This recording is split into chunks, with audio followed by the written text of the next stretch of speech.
কিরে মেজো, কি রান্না করছিস? তেমন কিছু না দিদি, কলার মোচা আর ডাল রান্না করছি। মেজো, আমাকে মোচা রান্না একটু দিস তো, তোর দাদা খেতে খুব ভালোবাসে। বেশ তো দিদি, দিয়ে আসবো। তুমি রান্না করবে না? আমার রান্না হয়ে গেছে, তাই এলাম তোর সাথে গল্প করতে। ভালোই করেছো দিদি, কথা বললে মনটা একটু হালকা হয়। শহরে ছোটজন তো খুব ব্যস্ত থাকে, বছরে একবার আসে। ছোট বউও শহরের মেয়ে, গ্রামে একদিনও থাকতে চায় না। হ্যাঁ রে, চাকরি করে ছুটি পেলেই তো আসে, না হলে নয়। আর ছোট বউয়ের কথা বলিস না, বউটা একদম আসতে চায় না। সত্যি বলতে ওর দোষ দিয়েও কি করব বল, জন্ম থেকে শহরে থাকে, এই জন্য গ্রাম ওর ভালো লাগে না। ছোট বউ না হয় শহরের মেয়ে, আমার দেওর তো গ্রামের ছেলে, ও তো আসতে পারে নাকি? আমরা তো দিন রাতে গ্রামের মাটিতেই পড়ে থাকি, ভালো মন্দ আনন্দ দুঃখ সব এই দোচালা ঘরেই। গ্রামটা বড্ড আপন হয়ে গেছে রে মেজো, এই গ্রাম ছেড়ে মন যেতেই চায় না কোথাও। তোমার কথাটা একদম ঠিক দিদি, এই গ্রামটা মনে হয় নিজে। গোপাল কোথায় গেছে মেজো, দেখছি না যে। আর বলো না দিদি, তোমার মেজো দেওর সকালে নদীতে মাছ ধরতে গেছে, এখনো আসার নাম নেই। আচ্ছা, আমি একটা বাটি নিয়ে আসছি। বাটি আনতে হবে না দিদি, এখানে বাটি আছে, এই নাও তোমার মোচার তরকারি। আমি এখন গেলাম বুঝলি, পরে এসে আবার গল্প করব। বেশ দিদি।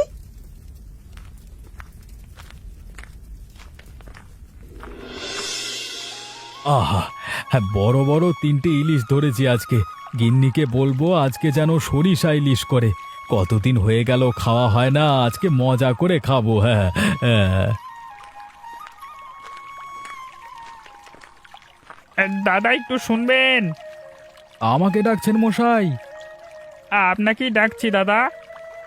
কি বলবেন বলুন।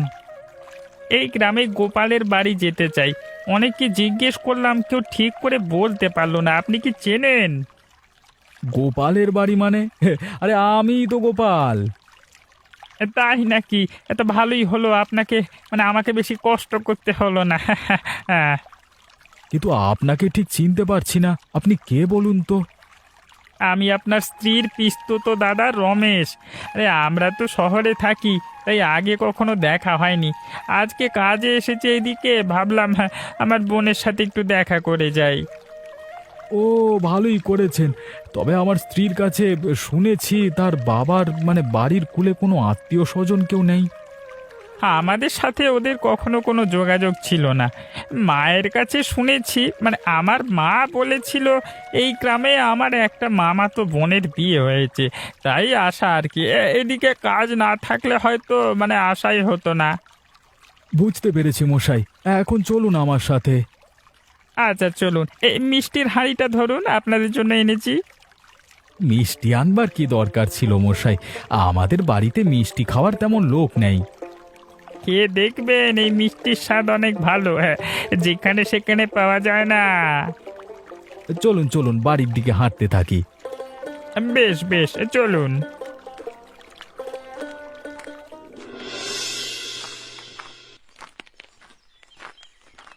ও বড় বউ, কি করছিস? বাড়িতে একা একা ভালো লাগছে না, তাই ভাবলাম তোর সাথে একটু গল্প করে আসি। খুব ভালো করেছো বুড়িমা, আমারও একা একা ভালো লাগে না। বসো, মন খুলে একটু তোমার সাথে গল্প করি। ভূপেন বাড়ি নেই? না গো, বাড়িতে নেই, দুপুরে খেয়ে শহরে গেছে, বলল শহরে দিন 10-15 থাকবে। বাড়িতে একা একা থাকতে তোর ভয় করবে না? ভয় তো একটু করবে, কি করব বলো। বুড়িমা, তুমি না হয় আমার সাথে থেকে যেও। বাড়ি পেলে এখানে কি করে থাকি বল? তা অবশ্য ঠিক বলেছ। তুই একটা কাজ করিস, মেজ বউয়ের সাথে থাকিস। মেজ বউয়ের ওইখানে যাই মাঝে মাঝে, সব সময় কি আর ওখানে থাকলে চলে বলো? তোরা 2 ঘরে কয়েকজন মানুষ, সংসার ভাগ করতে গেলি কেন? আসলে দোষটা আমারই। একটা সময় এই বাড়ির বড় ছেলের ব্যবসা খুব ভালো চলতো, সংসারের সব খরচ তাকেই করতে হতো। খুব হিংসে হতো, তাই আলাদা হয়ে গেছিলাম।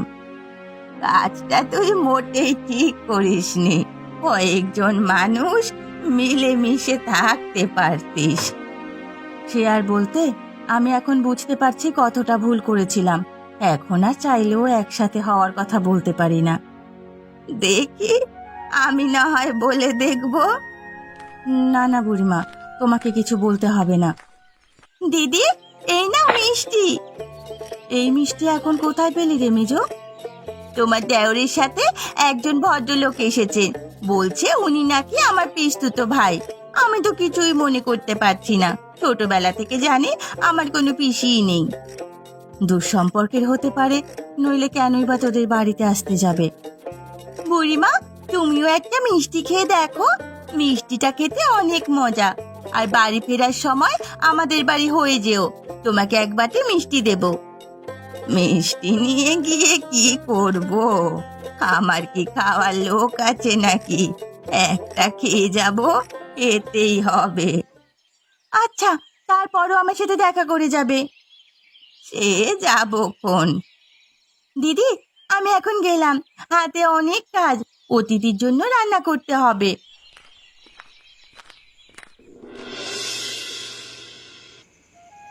এত আয়োজন! বোন, তুই কত রকমের রান্না করেছিস? এত খাবার কি আমি খেতে পারবো? আপনি আস্তে আস্তে খান দাদা। অতিথি আপ্যায়ন না করলে যে গৃহস্থের অকল্যাণ হবে। গিন্নি, তুমি একেবারে ঠিক বলেছ। তা মশাই, আমার গিন্নি তো আপনাকে ঠিক চিনতে পারেনি। থাক না, উনি যখন অতিথি হয়ে এসেছেন তখন আমার দাদা হয়েই থাক। তুই হয়তো ভুলিয়ে গেছিস বোন। মনে করে দেখ, তোর একটা পিসি ছিল। আমার কিছুই মনে পড়ছে না দাদা। এখন এসব কথা থাক, আপনি তৃপ্তি করে খান। হ্যাঁ, কতদিন পরে যে সরিষার ইলিশ খাচ্ছি। ইলিশের গন্ধে চারিদিক একেবারে মম করছে। এই নে। আপনাকে আর এক টুকরো মাছ দেবো দাদা? দে বোন ভরে খাই। আর কবে ইলিশ খেতে পারবো তার কোনো ঠিক ঠিকানা নেই। আপনি তো বললেন শহরে থাকেন, আপনার পরিবারের সবাই কি আপনার সাথে থাকে? হ্যাঁ, ওরা আমার সাথেই শহরে থাকে। মানে স্ত্রী, দুই ছেলে, সবাই ব্যস্ত। আমার এইদিকে কাজ ছিল, ভাবলাম বোনের সাথে দেখা করে আসি। বললামই তো, দুবার করে বলছি। কাজের জন্য আসলেও আপনাকে পেয়ে ভালোই লাগছে দাদা। আমিও খুব খুশি হয়েছি। বোনের বাড়িতে এমন ভালোবাসা আর খাবার পাবো ভাবিনি। প্রতিটা খাবারের স্বাদ যেন অমৃত। এটাই তো গ্রামের নিয়ম, অতিথি মানেই যেন দেবতা। কি যে বলেন না দাদা! আপনি আমাকে দাদা বলছেন, আবার আপনি আপনি করে কথা বলছেন। আমার খুব খারাপ লাগছে। আপনি বয়সে অনেক বড়, আপনি আমাকে নাম ধরে ডাকুন। ঠিক আছে, ঠিক আছে। মানে নাম ধরে ডাকলে সম্পর্ক আরো মধুর হয়। হ্যাঁ। একদম ঠিক বলেছেন দাদা।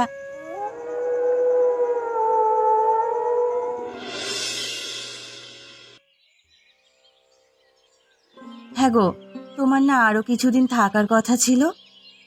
সে তো ছিল গিন্নি, গিয়েছিলাম একটা কাজে। কাজটা মিটে গেছে তাই চলে এলাম। শুধু শুধু শহরে থেকে পয়সা খরচ করবার কোনো মানে হয় না। তা তুমি ঠিকই বলেছ। আমাদের অবস্থা তো আর আগের মতো নেই যে ইচ্ছে মতো পয়সা খরচ করতে হবে। একটা সময় আমার ব্যবসা খুব ভালো ছিল, এখন এমন অবস্থা হয়েছে, দিন আনি দিন খায়ের মতো অবস্থা। আমার মনে হয় এই সব আমার পাপের ফল। তোমার ব্যবসা ভালোই চলতো, আর আমারও তার জন্য অহংকার কম ছিল না। অহংকারে আমার মাটিতে পাই পড়তো না। যে মেজোর সাথে আমি এত হিংসে করতাম, সেই মেজো আমাদের দুবেলা খাবার দিয়ে যায়। যা হওয়ার তা হয়ে গেছে, এখন আর দুঃখ করে কি হবে। গোপালের ব্যবসা বেশ ভালোই চলছে। ব্যবসার পাশাপাশি ও আবার নদীতে মাছ ধরে বিক্রিও করে। তুমিও মাঝে মাঝে নদীতে যেতে পারো তো। আমি ঠিক মতো জাল ফেলতে পারি না গিন্নি, তুমি তো জানো আমার হাতের ব্যথা, যার জন্য জাল ফেলতে পারি না। হ্যাঁ, তাই তো। খুব খিদে লেগেছে, কি রান্না করেছো? আমি কিছু রান্না করিনি, মেজো মাংস ভাত দিয়ে গেছে, সেটাই আছে। ওরা আর কত দেবে? ঠিক বলেছ। ইদানিং আমার খুব লজ্জা লাগে। যখন আমাদের ছিল তখন আমরা ওদের দিকে ফিরেও তাকাইনি। ঠিক বলেছ গিন্নি। আর কথা বাড়িয়ে লাভ নেই, চলো তোমাকে খেতে দিই। হ্যাঁ চলো। গোপাল, তোমার গ্রামটা অপূর্ব, একেবারে শান্ত সবুজে ঘেরা। ছোটবেলায় বইয়ের পাতায় যে গ্রামীণ দৃশ্য পড়তাম আজকে চোখে দেখছি। ঠিকই বলেছেন মশাই, আমাদের গ্রামটার একটা আলাদা সৌন্দর্য আছে। আর নদীটা যেন এই গ্রামের প্রাণ।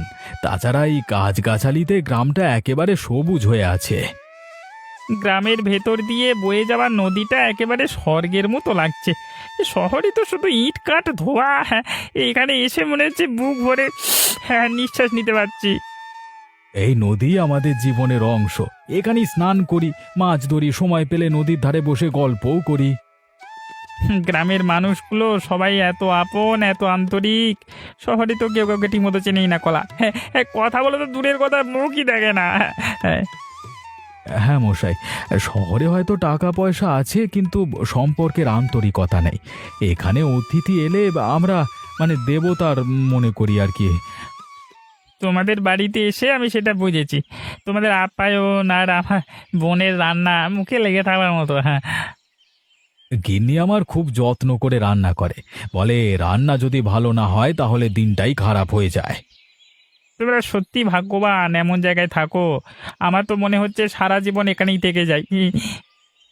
আমাদের ধন দৌলত না থাকলেও শান্তি আছে, সুখ আছে। আর সকালে ব্যবসার কাজে চলে যাই, কোনো কোনো দিন আবার নদীতে মাছ ধরি, রাতে সবাই মিলে একসাথে খাওয়া দাওয়া, গল্প, এই তো জীবন। ফিরে যাওয়ার পরে মনটা পড়ে থাকবে এখানেই। ভাবছি বছরে একবার হলেও এসে কাটিয়ে যাব কিছুদিন। নিশ্চয়ই আসবেন মশাই, তবে এবারই আপনাকে এই গ্রামের প্রতিটা জায়গা দেখাবো। তাহলে চলো আজকে একটু নদীর ধারে গিয়ে বসে থাকি, বিকেলের আলোয় নদীর ঝলমলে জল উপভোগ করে গিয়ে।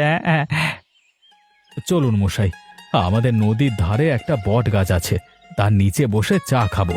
গিন্নি বলছিল তোমরা সন্ধ্যার আগে বট গাছের নিচে বসে গল্প করবে, আমি তোমাদের জন্য চা নিয়ে যাব। আহা, এমন আতিথেয়তায় মন ভরে যায়। শহরে ফিরে গেলে শান্তিটা আর পাবো না। এটাই তো আমাদের গ্রামের মহত্ব, একবার এলে কেউ ফিরে যেতে চায় না।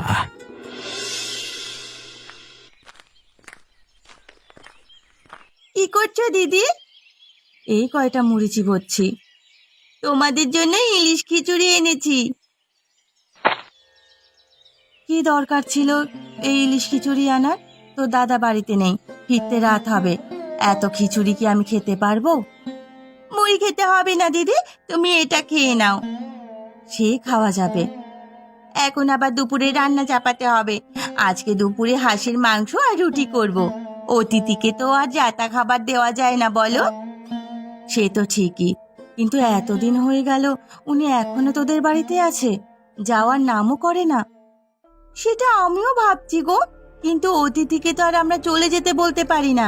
তাছাড়া উনি কেমন যেন আমাদের আপন হয়ে গেছে। থাক না যতদিন ইচ্ছে। উনি কি সত্যি তোর পিস্তুত দাদা? কি জানি, আমি তো মনে করতে পারলাম না। ছোট থেকে জেনে আসছে আমার সাত কুলে কেউ নেই, এখন শুনছি আমার একটা পিস্তুত দাদাও আছে। ভালো করে খোঁজ খবর নিয়ে দেখিস তো, তোর বাবার বাড়ির প্রতিবেশীদের কাছে জিজ্ঞেস করবি, তাহলে সত্যিটা জানা যাবে। সেই তুমি ভুল বলনি। দেখি আজই তোমার দেওরের সাথে বিষয়টা নিয়ে আলোচনা করব। তাই করবি। আমার এখন আবার যেতে হবে। একটু পরে যা, সারাদিন শুধু কাজ আর কাজ, আর অতিথি সেবা। অতিথি সেবা না করলে গৃহস্থের অকল্যাণ হবে দিদি। যতদিন উনি এখানে আছেন ওনার যত্নের কোনো ত্রুটি হবে না। মাংস আর রুটি তৈরি করবি তো? আমি রুটি তৈরি করে দেব, আর তুই মাংস রান্না করবি। দেখবি খুব তাড়াতাড়ি হয়ে যাবে। দিদি, আমাকে একটা কথা বলবে? কি কথা? দাদার ব্যবসা কি আগের মতো নেই? এখন একটু খারাপের দিকে। তুই কি করে বুঝলি? আমি তো কোনোদিন তোর সাথে এসব বলিনি। বলনি তাতে কি হয়েছে? আমি ঠিক বুঝতে পেরেছি। এসব কথা এখন থাক মেজো, এ নিয়ে পরে কথা হবে। আচ্ছা দিদি, আমি এখন গেলাম। কে আসছে এদিকে? আমার ভাই জীবন মনে হচ্ছে। জীবনই তো। জীবন ভাই, আমি এখানে, এদিকে আয়। দাদা তুমি এখানে? বাড়িতে সবাই ভালো আছে তো? সবাই ভালো আছে। তুই তো বছরে একবার ছাড়া আসিস না, তা তোকে দেখি যে কি আনন্দ লাগছে। চল চল, বাড়ি চল। দাদা একটা কথা বলবার ছিল, যদি তুমি কিছু মনে না করো বলতে পারি? বল না, কি বলতে চাইছিস? গ্রামে আমার ভাগের জমিটা বিক্রি করতে চাই দাদা। এসব তুই কি বলছিস? আমরা তো কখনো ভাবতেই পারি না গ্রামের জমি বিক্রি করতে হবে।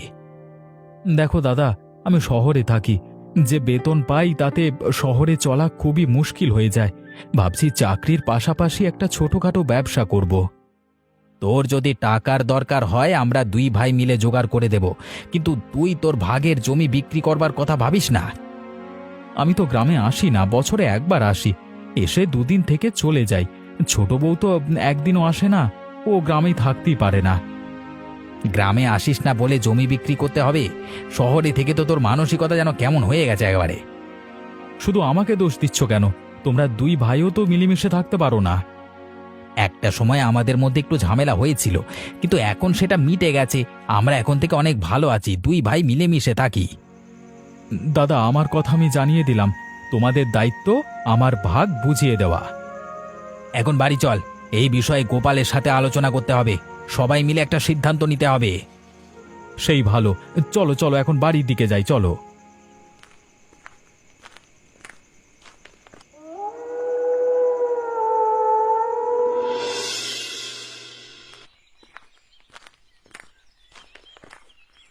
বুড়িমা, তোমার কাছে একটা দরকারে এসেছিলাম। কি দরকার রে মেজো? তুই তো এদিকে আসিস না। কি করে আসবো বুড়িমা, সারাদিন ব্যস্ত থাকি। বাড়িতে অতিথি, এদিকে আবার জীবন এসেছে। জীবন কয়েকদিন থাকবে, সারাদিন আমি রান্না নিয়েই ব্যস্ত থাকি। তুইও পারিস বটে, অতিথি এসেছে ভালো কথা, তাই বলে এতদিন কারুর বাড়ি থাকে নাকি? যাওয়ার নামই নেই। যতদিন ইচ্ছে থাকুক না বুড়িমা, আমার অতিথি আপ্যায়ন করতে কোনো সমস্যা হয় না, বরং ভালোই লাগে। সে যাগে, এখন তুই বল কি দরকারে এসেছিস? বুড়িমা, তুমি পুকুর পাড়ের কচু বাগান থেকে কিছু কচুর লতি এনে দিতে পারবে? অতিথি দাদা কচুর লতি দিয়ে চিংড়ি মাছ খেতে চেয়েছে।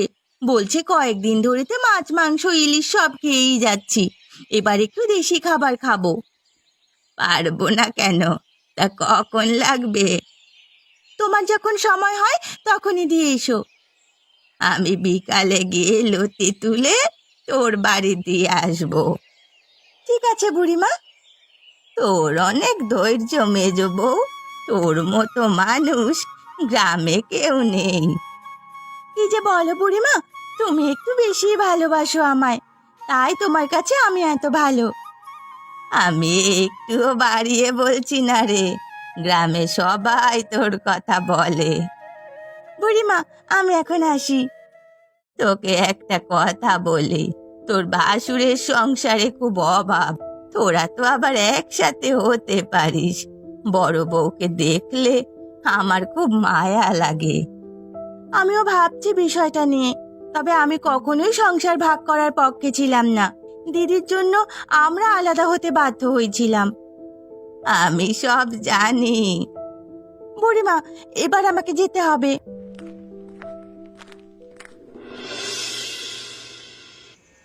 কতদিন পরে যে তিন ভাই একসাথে হয়েছি, মনটা আজকে খুব ভালো লাগছে। একদম ঠিক বলেছিস, আগে তো এমন বসা হতো, এখন তো বছরে একবারও হয় না। সময়টাই এমন, শহরের জীবন কেবল দৌড়ের উপর। গ্রামে আসলে বোঝা যায় শান্তি কাকে বলে। দুদিন থেকে বুঝতে পারছি মন আর চাইছে না ফিরে যাই। তোর একা একা শহরে থাকতে কষ্ট হয় না রে জীবন? হয় দাদা, ছোট বউ তো গ্রামের নাম শুনলে কেমন জানি করে, গ্রামে একেবারে আসতে চায় না। আমিও মনে করেছিলাম গ্রামে আর ফিরবো না, কিন্তু এবার আসবার পর কেমন যেন গ্রামের প্রতি একটা টান চলে আসছে। তবে তুই যে জমি বিক্রি করতে চাইছিস সেটা শুনে খারাপ লাগলো। আমি বুঝি দাদা, তবু উপায় নেই। শহরে একটা ছোট ব্যবসা শুরু করব ভাবছি, চাকরি টাকায় সংসার চালানো যাচ্ছে না। টাকা চাইলে আমাদের বলতিস রে, জমি তো একটা স্থায়ী সম্পদ, বিক্রি করিস না ভাই। মনে করেছিলাম গ্রামে আর কখনো ফিরবো না, তাই গ্রামের জমিও আর দরকার হবে না। আমরা আমার জীবনে অনেক জায়গায় ঘুরেছি কিন্তু তোমাদের মতো মানুষ আগে কখনো দেখিনি। অতিথি আপ্যায়ন করা আমাদের দায়িত্ব। আপনার যতদিন ইচ্ছে ততদিন এ বাড়িতে থাকবেন। দাদা একদম ঠিক বলেছে, আপনার যত দিন ইচ্ছে আপনি ততদিন থাকবেন। দাদা, আজকে রান্না কেমন হয়েছে? অসাধারণ, এমন খাবার আমি জীবনে কোনোদিন খাইনি। দাদা, আমি আজও মনে করতে পারলাম না আপনি আমার পিস্তুত দাদা কিনা। একদিন না একদিন নিশ্চয়ই মনে হবে। এত মনে করবার দরকার নেই, উনি আমাদের পরম আত্মীয়, এটাই সবচেয়ে বড় কথা। একদম ঠিক মেজো, তোকে আর মনে করতে হবে না, উনি এখন থেকে আমাদের সবার বড় দাদা। তোমাদের কথা শুনে মনটা ভরে গেল আমার। মেজো বৌদি, আমাকে আর একটু খাসির মাংস দাও তো। মাংসটা যা হয়েছে না, বৌদি তোমার হাতে কি জাদু আছে? এত ভালো রান্না করো কি করে?